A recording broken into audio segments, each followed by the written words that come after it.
Di dalam museum ini, ada penjara bawah tanah dan juga ratusan bukti perkembangan Jakarta dari era kolonial sampai modern.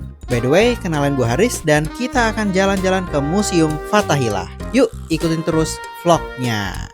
Halo semuanya. Sekarang kita lagi ada di Museum Fathahillah. Salah, belum masuk. Belum. Kita masih ada di Kota Tua dan sebelah banget nih sama Museum Fathahillah. Jadi hari ini rencana kita akan masuk ke dalam Museum Fathahillah ini dan ngelihat ada apa aja di dalamnya. Jadi kita akan menyusuri beberapa museum yang ada di Kota Tua ini, nggak cuma Fathahillah. Kalau sempat hari ini kita akan pindah ke ini lain ya, akan pindah ke museum lain. Tapi kalau cuma dapat satu ya apa-apa, kita akan masuk ke Museum Fathahillah terlebih dahulu.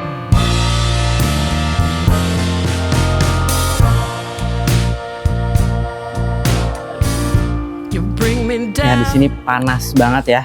Namanya juga di Jakarta, Jakut, dekat laut, jadi panas banget. Apalagi sekarang jam 12 siang, tank.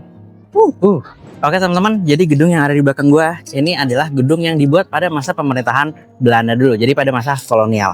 Gedung ini dibuat pada tahun 1707 sampai 1712. Yang mana gedung ini pertama kali dibikin untuk balai kota. Tapi setelah nggak dipakai lagi sebagai balai kota, berubah fungsinya jadi tempat pengadilan dan juga jadi penjara, teman-teman.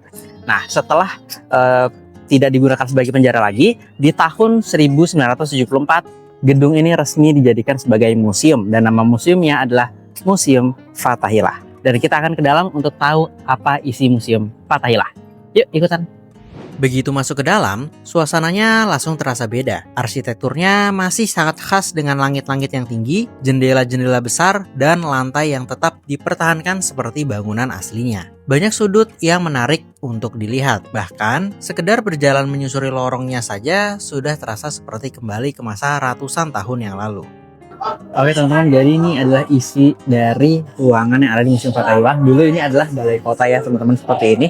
Di situ ada meja-meja yang dipakai pada masa lalu ya. Dan tadi di lantai bawah kita udah melihat beberapa hal seperti cara pembuatan batu. Ada juga dilihatin contoh-contoh batunya seperti apa. Dan ada juga miniatur-miniatur yang dulu dibawa oleh orang India ke Indonesia untuk dijual. Contohnya tadi ada miniatur kursi dan juga beberapa miniatur lainnya. Itu yang menarik banget dan masih banyak hal menarik lagi di dalam ruangan ini. Mari kita lihat menyusuri ruangan ini lebih dalam lagi. Yuk.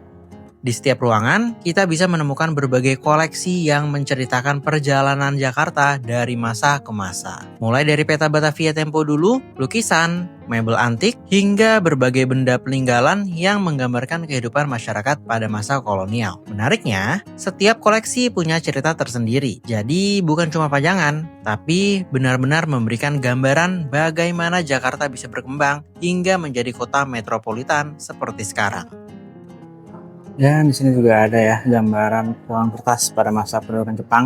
Gede ya, ada yang gede ada yang kecil, beda dari uang sekarang. Nah ini yang uang kertas Jenderal Sudirman yang diterbitkan DI tahun 68. Nah ini kertasnya paling banyak ya, ada 11 lembar terdiri dari Rp1 hingga Rp10.000 dengan bagian depan yang seluruhnya menampilkan sosok sang jenderal pakai belangkon. Terus ini ada koinnya. Ini ada uang koin dan yang menarik lagi ini adalah uang kertas setelah kemerdekaan. Jadi sebelum kemerdekaan kita kan pakai yang Jepang tadi, setelah kemerdekaan dibikin 1945 seperti ini teman-teman.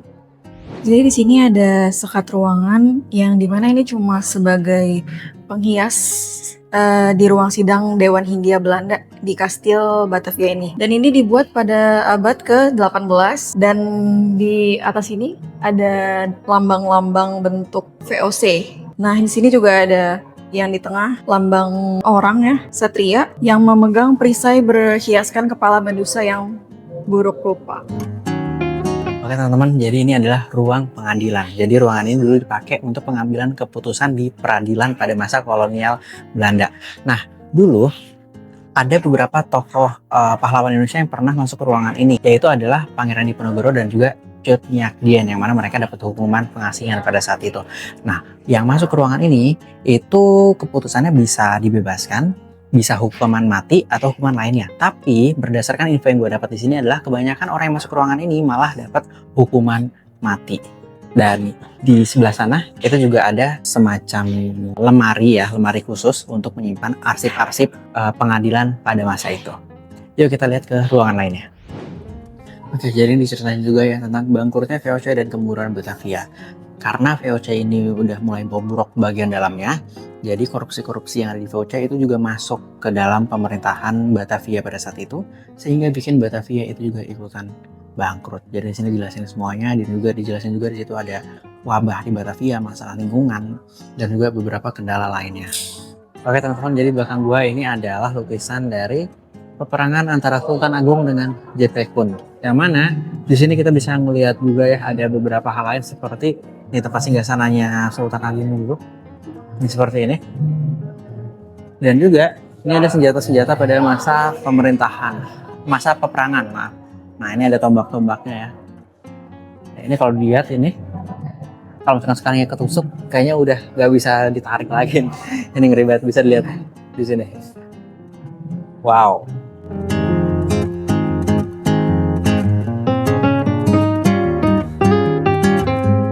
Dan yang paling menarik di sini adalah di bagian sini itu ada meriam Cirebon. Yang mana meriam Cirebon ini digunakan pada masa kita melawan Portugis pada saat itu. Bisa dilihat seperti ini meriamnya. Wow. Salah satu bagian yang paling sering menarik perhatian pengunjung adalah area penjara bawah tanah. Tempat ini dulu digunakan untuk menahan para tahanan pada masa kolonial. Nah ini ada penjara bawah tanahnya teman-teman. Wow. Ini ada dua ini. Apa kita lihat ke dalam kali ya biar seru. Ya kita lihat ke dalam. Yap. Ini dia ruangannya. Wah ini gelap banget. Wow. Tuh. Dan jujur di sini pengap banget ya ruangannya. Ini ruangan bawah tanah, penjara bawah tanah yang pertama. Sekarang kita lihat yang sebelahnya. Oke, ini ruangan yang kedua. Jadi ada dua ya penjaranya. Dan ya pengap banget. Gak kebayang ya dulu yang jadi tahanan di sini gimana pengapnya. Oke, jadi di sisi kanannya ternyata masih ada penjara-penjara lainnya. Dan di sini kayak ada borgol-borgolnya gitu. Biar nggak penasaran, kita coba masuk ke sebelah sini ya. Coba. Oke, ini kita masuk seperti ini kelihatannya ya teman-teman. Nah ini ada kayak tempat borgolnya gitu. Ini orang nggak bisa kabur ya pastinya. Nah ini pakai pemberat-pemberat gitu. Pengap. Au. Ini kalau orang dulu ya di borgol di sebelah sini dengan pengap-pengap gini nggak bayang gimana sakitnya. Oke, jadi kita udah keluar dan kita lagi ada di taman-tamannya. Gimana Gi di dalam tadi? Seru banget, banyak banget sejarah-sejarahnya. Mulai dari yang alat ukir ya kan? Ya alat ukir, terus miniatur dan lain-lain. Terus juga yang paling menarik tadi senjata-senjatanya ya. Karena kita bisa melihat ada meriam di dalam situ. By the way, untuk tamannya ini karena banyak pohon jadi adem. Jadi teman-teman yang ke Museum Fathahilah ini setelah di dalam keluar itu nggak akan kerasa gersang karena banyak banget pohonnya. Lihat nih tuh pohon. Nah sekeliling pohon dan pastinya di sana ada kantin juga dan teman-teman yang Muslim kalau mau sholat di sebelah sana juga bisa ada toilet, ada musola jadi udah lengkap. Yang kesini nggak usah khawatir misalnya mepet waktu sholat ya tinggal sholat aja. Kita akan sedikit muter-muter di sini. Ada kayak masih ada sedikit sejarah dan ukiran-ukiran. Coba kita lihat di sebelah sana. Selain isi museumnya, bangunan Museum Fathahilah sendiri juga sering dijadikan lokasi foto karena desainnya yang klasik dan estetik. Cahaya yang masuk dari jendela besar membuat banyak sudut terlihat sangat fotogenik. Jadi nggak heran kalau banyak orang yang datang bukan cuma untuk belajar sejarah, tapi juga berburu foto. Oke, jadi kita udah selesai sholat, udah selesai makan juga. Dan sekarang kita mau balik lagi ke atas buat apa? Foto. Buat Kita mau foto ini. Iya, kita belum foto-foto. Kita bakal tes kameranya sekalian. Yuk, kita naik.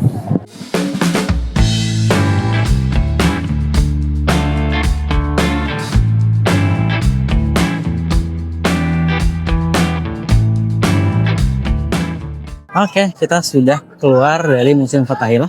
Dan untuk harganya tadi berapa, Anggi? 15.000 itu karena weekday. Sorry, weekend. Iya, weekend. Tapi kalau weekday 10.000. Oke, untuk anak-anaknya berapa? 5.000. Oke, berarti overall harganya termasuk murah ya. Ya, untuk termasuk murah. ke museum, dan ini worth it banget buat teman-teman datengin bareng keluarga. Itu enak banget karena ya banyak lah isinya di dalam. Untuk isinya apa aja silahkan lihat vlog yang tadi, teman-teman. Oke, sekarang kita mau lanjut buat jalan-jalan di sekitar Kota Tua sambil foto-foto. Thank you teman-teman yang udah ngikutin vlognya. Sampai ketemu di vlog selanjutnya. Dadah. Bye-bye.